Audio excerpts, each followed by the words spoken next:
men are created to have significance is one of the deepest drives in our heart. But how we define it, that'll mess up our life. Yeah, if we define it as being larger, bigger, better, more popularity, more fame, more recognition, more invitations to speak, more sales of the book. If you define your significance in that, you're hoodwinked by the enemy, and you're headed for a fall. Probably he's playing it. The enemy is playing it. There's no doubt about it.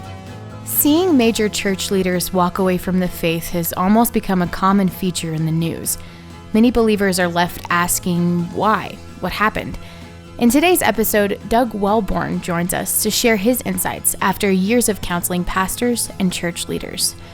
Before we join them, though, we want to acknowledge that being a part of a church that dissolves or had a pastor step down can be very hard emotionally and spiritually. If you or someone you love is struggling with this, check out David Wilkerson's book, Have You Felt Like Giving Up Lately? It's available now as a free online audiobook at worldchallenge.org. We are able to make resources like this audiobook and podcast available thanks to the generous support of our listeners. Please consider donating to power the mission and make these works possible. Now, here's our host, Gary Wilkerson. Hi, Gary Wilkerson here on the Gary Wilkerson podcast. I'm real excited about today's podcast. I think we're going to see and hear some amazing things. It's especially designed for those of you who are in Christian leadership or aspire to Christian leadership or ministering to people. And we're going to be talking with Doug Welbourn today about developing the inner strength to carry out the kind of ministry that God's called you to, and soul care, and some really good issues. And Doug was a pastor for many, many years in New Jersey, and now works partly with the World Challenge, doing pastors' conferences all over the world and leading very life-changing ministry there, and also then personal counseling ministry with other pastors as well. So Doug, welcome. Glad you're here, and looking forward to talking to you about some deep issues, some things that are really deep on our heart. Yeah. Appreciate it. Doug, I want to ask you about, more specifically now, about Christian leadership, pastors, leaders of ministries, missions organizations. You have a personal counseling ministry for Christian leaders. You travel around the world speaking to hundreds and hundreds of pastors and leaders. What are you seeing overall taking place in the church? What would you say is the spiritual condition of Christian leadership today, as you see it, and as you're experiencing people in the field? I would say there's a difference between the U.S. and overseas. I would see in the U.S. there is still, though it's waning because the younger generation is not interested in the show. What I mean by that is, the big band and props and everything. I didn't read. My nephew is a very high-end sign maker. He can do anything, and he worked for a church. They're a client, and they spend $250,000 a year on signs. And I heard that. I just, I told him. I said that. I didn't blame him. They're a client. But it just kind of made me sick. But I just don't believe in that at all. So still pastors, a lot of pastors that are into that mode of, building shows, building edifices, buildings that are very impressive, and trying to get people in to their buildings and to their children's ministries, which are like Disneyland, I'm very concerned about that.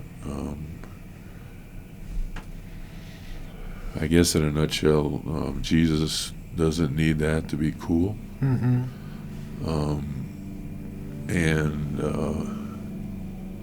Is that symbolic of something going on inside the heart of the leadership? Do you think there's a correlation between? I believe there is. And what would you say would be the inner workings of somebody who's And I've heard you talk about this before. You're not saying like to have a good band is wrong, or to have a nice building is wrong. But if all your energy is wrapped up around how good is our performance and how good is my talk, and you're not, Christ is not centering. Yeah, I mean, I think there's a heart? line somewhere, and I'm not the one to make it. I am not one of these guys, even though I'm doing it now in this podcast a little bit.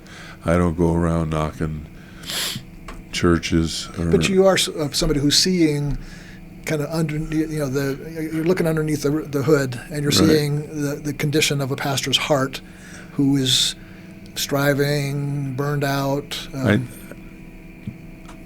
Those kind of pastors burn out bad. Okay. On a regular basis. A lot of them keep going once they're burned out, but their ministry, that's when you see mega church crisis, and because they're more famous, they become, more in the media and so on, because they've been burned out for 10 years, so they have an affair, or the people begin to leave because they don't have the chops anymore, because they're very, very, very talented people. Some pastors are extraordinarily talented people. Really, sometimes I'm surprised at the utter ability that some to not only preach but lead, and way more talented than I ever was as a pastor, and. But they're relying on themselves, and in most cases they're doing it for themselves. They're building a kingdom, and that is just contrary to the kingdom of God. So though God is gracious and He will use those churches in any way He feels He wants, I don't believe the basis of the church is from the kingdom of God. That's a strong statement. I can't say that about every church, but I'm saying that as a pattern. And I think there's still a lot of that going on, though. What would you say would be if you, again, they can look under the hood, 2 or 3 of the primary things that you're seeing that the pastors are not dealing with in the sense of like trying to grow a church or meeting their budget, but internally, what are some of the major struggles pastors are dealing with? So when somebody calls you, say, hey, Doug, really my issue is I feel really... The biggest issue I see is pastors that are not that talented trying to do what those other pastors are doing. That's the biggest issue I see. And they try and try and try, and it never works. So there's a church of 5 to 10,000, whatever, and they never get past 150, and they're trying the same things. Why are they trying to do that? What do they want? They're trying because that's what's expected. That's what it means to be a pastor and be successful. And they're believing the ultimate lie of the evil one, that life is found in this world, which is completely a lie. There is no life in this world. So pastors use this world to find life from God, which is an abomination. My people have committed 2 sins, it says in Jeremiah. They have drinking from cisterns which hold no water, and forsaken me, the living water. So they're copying, they're striving to find their life in this world. There's people around them that are very good, and they're full of shame because they think life is here. and the shame is overwhelming. Mm-hmm. And they're broken. They're nobody. I'm no good. I'm a loser. I can't preach. I can't. And sometimes they're right, but sometimes they're good pastors. If they would live out their calling, they'd be an okay pastor. Mm-hmm. Yeah. But they're never going to have 10,000 people. Yeah. But they're not following the Lord, and they're living out of this world, and they're copying others, and they're for a man, significance is the highest need. For a woman, it is security and safety. So if you don't have significance as a man, you feel like you're dying. If you have it, you feel like you're alive. Just think in your own life, if you had a promotion or something and they say, man, I feel so good, or you get fired, it's like, I'm a piece of crap, Yeah. And if we security, that's so important to men. And so Comes down to I think it comes down to wrong. I believe it comes down to wrong definitions. That you're absolutely right that men are created to have significance is one of the deepest drives in our heart. But how we define it, that'll mess up our life. Yeah, If we define it as being larger, bigger, better, more popularity, more fame, more recognition, more invitations to speak, more sales of the book. If you define your significance in that, you're hoodwinked by the enemy, and you're headed for a fall. Probably he's playing you. Yeah, the enemy is playing you. There's no doubt about it. But the other end of significance is much richer. It's more nuanced. It's more difficult to look at it and say that gives me that fills that need for significance in me, and that is, it's being gracious to people. It's being helpful. It's being generous. It's being long-suffering. It's being, and I would sum it up like the Gospels do with the law. It's fulfilled by love, and I think if I were to meet two pastors in a city and we were sitting around having lunch, and one of them said, like a pastor did to me, we were in Brazil, and this pastor walked up with his entourage and had these hipster glasses on. And he put out his hand. He goes, "I'm the pastor of the second largest church in our region." And I said, "Do you have a name?" It's like, he's introducing himself by his identity is wrapped up in his building and the number of people that he has in his church. And so, I kind of know right from the beginning. So I could be sitting down at a table with him and another pastor who could tell me the story of a teenager in his church who started using drugs, and he walked alongside of him and prayed for him and counseled him, and 6 months later that kid's set free, thriving, and now going to college. That kind of he loved that kid. Yeah. That, to me, that's significance. But we don't. Unfortunately, we live.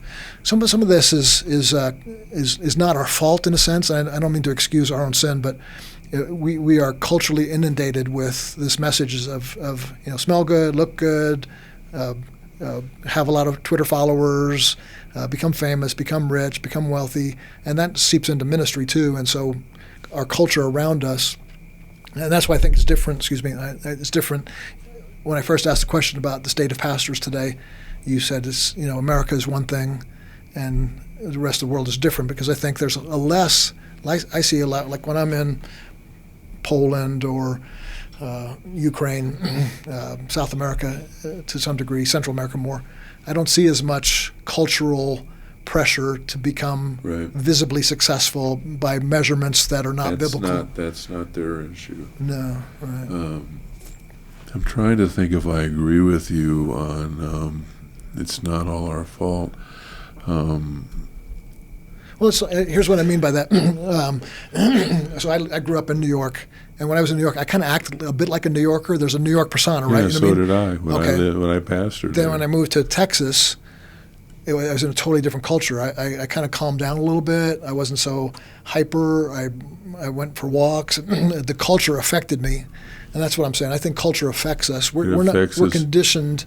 We're conditioned to some degree by our culture. Culture is controlled by the prince of the power of the air, is what I'm saying. Yeah. Okay. Yeah. So I'm saying like, since I've gotten involved with this new ministry, I am more involved with deliverances and satanic issues than I ever have been before. What I'm saying is, Satan is, we're not fighting back, but Satan is fighting us constantly. And unless we get involved with that realm, it's going to be very hard for us to win this battle, that battle that you're talking about, because it is so strong. The lie is so strong that's coming at us all of the time regarding what gives life, what's important. Because I agree with you, and I am sucked into it just like everybody else is. Now, I'm older now, so it's not, it's easier for me now, but I will tell you, when I was in my late 20s and 30s, I was a sick puppy, man. I was like, after, I was hot. My churches were doing well. My denomination, they wrote me up. I was in their magazines, and I was all about that. And I was sick, and I was way out, missing the boat. I missed the boat.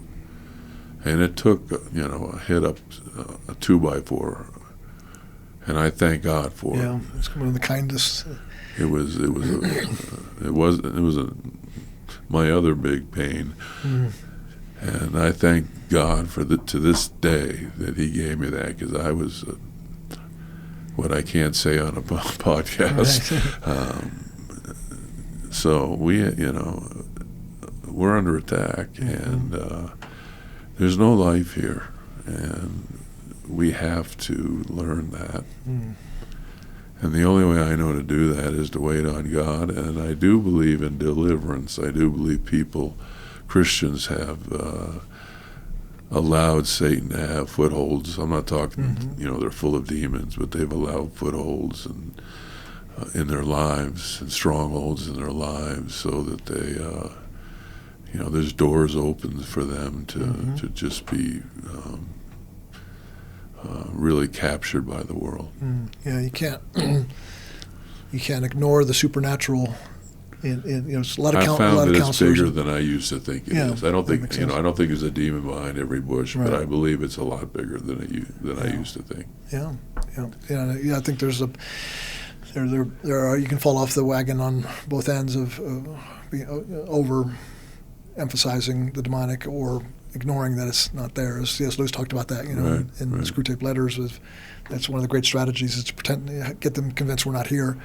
The demonic forces, and so, but that seems to bear, because that's Satan comes to kill, steal, and destroy. So you see that in, as in this podcast we've talked about pastors, but before we talked about one episode we talked about pastors who are committing suicide, which is happening more and more. Pastors who are quitting the ministry. I am seeing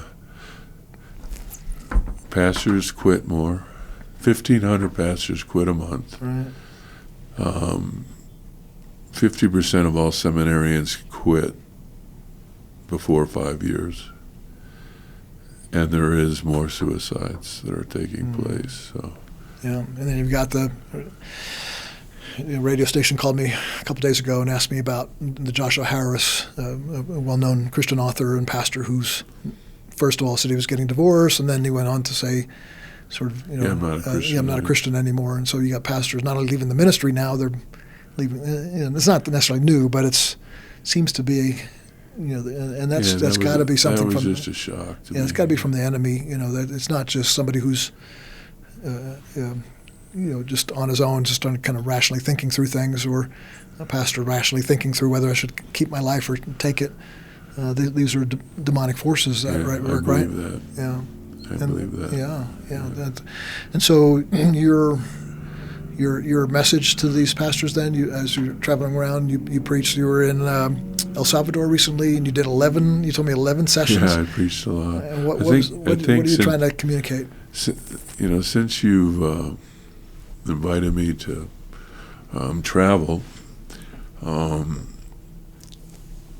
what I find is most of the pastors,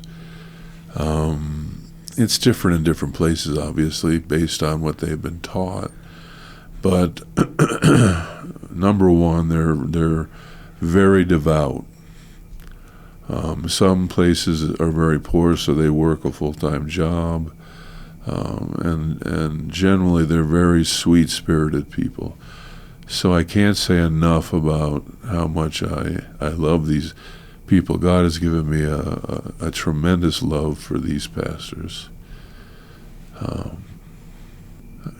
I really believe it's supernatural, but I really love these pastors. And what I find is what they are taught, for the most part, is we've talked about it before, they've been taught moralism, behavioralism. In some cases, it really is a legalism because it's, out of the Bible, and, you're bad, we'll kick you out of the church and that kind of a thing. But it's at least moralism, do this, don't do that. It's the law, basically it's the law, you're good if you do this, you're bad if you don't do that. And it's that all the time, And in many places, they're very forceful in the way they present it. That's their style. And they have absolutely never heard what I am talking about. So when I start talking and start to get into it, it's very often that many of them begin to quietly weep. And then as I go along more and more, I don't always give altar calls. I try to listen to the Holy Spirit on that. But when I do, there's usually a good amount of people that come forward, and I have some great opportunities, and their words are always the same. They say, you need to go, you need to come back, you need to go here, you need to go there. We've never heard this. You have to teach this to other people. This is the truth. We've never heard the truth. I mean, they've never heard the inner message of Christ before. And they're like, this last time, it was like some of them were like panicky, like they had people who worked in different places. And they were like, you have to go there. I have friends there working, and you must go right away. And I'm not putting myself up. It's not me. It's because the Holy Spirit is teaching them about Jesus, and not about good and it's not about good and bad. It's about life and death. Are you living in life or death? And that's why it is so incredibly satisfying. I can't think of anything more satisfying. What is the main thing, if you could press down into one thing that they haven't heard that they're hearing now that's helping them come alive? Is there one particular, like if you could give your elevator talk on, if you were on an elevator and somebody said, well, what message is it that you're preaching, just from either from your notes there on your iPad or from your heart, if you prefer? I'm just going to give you the only reason I'm opening my iPad is just to remind myself of things. I give the first message. It's long, so I usually do it in two pieces, and I just call it the foundation. And I teach them that everything is on the inside, which I believe. I believe that the whole Christian life is on the inside, and it's not on the outside. I mean, there are certain things. There's nothing wrong with trying to do the right thing, okay? But if the truth of the gospel is on the inside, it's not trying to be good. So that's probably the most important thing. I think I really hit that hard. It's good. Yeah, secondly, I talk about their identity, and that's also two messages. because there's so much shame. These men are so full of shame. They've been told since they were young. I don't know where it all comes. I talk to some of them and counsel some of them, but they're so full of self-loathing, and it just breaks my heart. I mean, they're really heroes in my mind, but they don't think much of themselves at all. And so I work, work very hard to help them to see how much they're loved. Mm-hmm. Yeah, because if your identity is skewed from who you really are, it just throws everything. Everything. It's the thing that drives people to build a kingdom for themselves. Like, exactly. I feel like, because I have self-loathing, but if I could just do enough for the kingdom, then I won't hate myself and I won't be hated. And I was looking the other day at when Jesus said to his disciples, his friends, and he says that this is astonishing. He says, "You are the light of the world." And so basically, what he's saying to these guys is, "You're brilliant. Everywhere you go, you illuminate things. Just like you light up a room when you walk into it." And if you read that through your own lens of self-hatred, for instance, or through the law will hear Jesus is speaking into your identity, trying to speak life into you, and you hear him say, "You're the light of the world," and you go like, "Okay, I'll try really hard to be the light of the world." Right. Give me 10 laws, 10 rules to become this light you're talking about. And he's not saying, no, become the light of the world or try to be the light of the world or here's how you become the light. He's saying you are the light of the world. And others would say, if they're self-loathing, self-hatred, like, "No, I'm not the light of the world, Jesus. I know you're trying to be nice to me, but that and then the self-help movement would claim that 10 times over. I am the light of the world. I am the light of the world. I am the light of the world. Trying to convince yourself you are something he already told you. Again, it's not an aspiration. It's not, and that's, to me, that speaks to what you're talking about. The identity is, you are loved. You are accepted. You are the light. Yeah. You are forgiven. You are whole. You are. And it takes revelation. I talk about the Ephesians where it says that we must be strengthened in our inner man by the power of the Spirit, so that we might know the height and depth and so on of the love of God. Most people don't realize that we just take love lightly. It's like for Christmas and baby showers, but this is a big deal. It takes work. God is doing work. Our inner man must be expanded and emboldened. Mm-hmm. So we can't take. So I talk a lot about what it means to embolden and enlarge our spirits, because we have raisin spirits. Mm-hmm. Because we're experts on the world. Our souls, biblically speaking, our minds and our volition and all that, we know we're experts at the world because we're in it all the time, but we don't even fool with her. So we have to build our spirits, and I talk about how to do that. And so that we will begin to be strong enough to spiritually to take in the love of God. And when that begins to happen, you begin to feel loved by the God. Nothing else matters. It doesn't matter. It's like, that guy over there hates you. It's just like, doesn't matter. I'm sorry about that, but that doesn't knock me off my feet. It used to knock me off my feet, but I'm full. I love that. So, and then that gives you identity. So wow, that's powerful stuff. And you have a book too. You wrote a book. Was it last year or? I wrote a book last year. It was published last year. What's it called? It's called Spirituality Unscripted. Don't believe everything you hear. In the book? Don't believe everything you hear in the book, or? What? Don't believe everything you hear in the book? Is that what you're... No. Here's my book. Don't believe everything. I probably shouldn't. No, I like that. It's good. Yeah.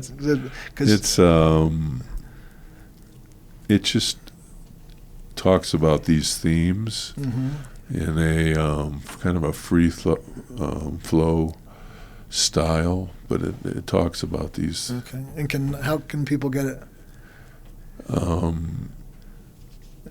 Do you have like a? It's not on Amazon right now. Okay. If they write, can I give an address? We'll put it in. We call it show notes. So at the end of as people are looking at the podcast, they can see the. Okay, if they write 216 Okay. Hawthorne Lane, Barnegat, New Jersey, and request the book, it's $9. But if they can't afford it, I'll give that. Okay. Give it to them. I love that. And then, do you have any slots left if or any pastors are listening to this and they feel like they could use a little bit of help? Is there any? Can we put your email in the show notes as well, so people could look at your email and contact you? Do you have any openings for any pastoral counseling that you might be doing? I have some. Okay. I do phone counseling. I live right now. I will be living out here in Colorado at some point soon. But right now I live on the Jersey Shore. My email is douglas.welbourn@gmail.com. So if you're from around the country and you would like to just talk a little bit, or you want to talk about more serious things, I'm very happy. I don't charge. I'm a missionary in that regard. I'm funded, so it won't even cost you. If you're in the Jersey area, you can call me and we can get together. So excellent. I'd be happy to chat with you. I appreciate you offering that, Doug. Thanks for taking the time. You flew in from Jersey to be with us here today. I spoke to our staff this morning and shared on this podcast. So thanks for taking the time. Appreciate being with you and the work you're doing around the world and helping people. Keep up the good work, man. Thank you, Gary, for having me. Yeah, I appreciate it. Thanks, Doug. God offers us freedom from the pressures and hollow promises of culture, but finding our way out of that mindset can feel challenging. Community and good friends will remind us that God's word satisfies and will never fail. Our Father calls us to be free from earthly standards, to be foolish in the eyes of the world, and find heavenly wisdom. The Gary Wilkerson podcast is brought to you by World Challenge. Sound design for this episode by Mike Hallsmith. This episode was written by Rachel Schmitz. Our producer is Chris Wickington, with video production by Aaron Gale. World Challenge is incredibly thankful for the support we receive from many people across the country who believe in our mission. We are able to continue creating resources like this podcast because of donations from listeners like you. We hope you tune in next week to the Gary Wilkerson podcast for more encouragement in your Christian walk. Until then, do all you can to live a better life and make a better world through Jesus Christ.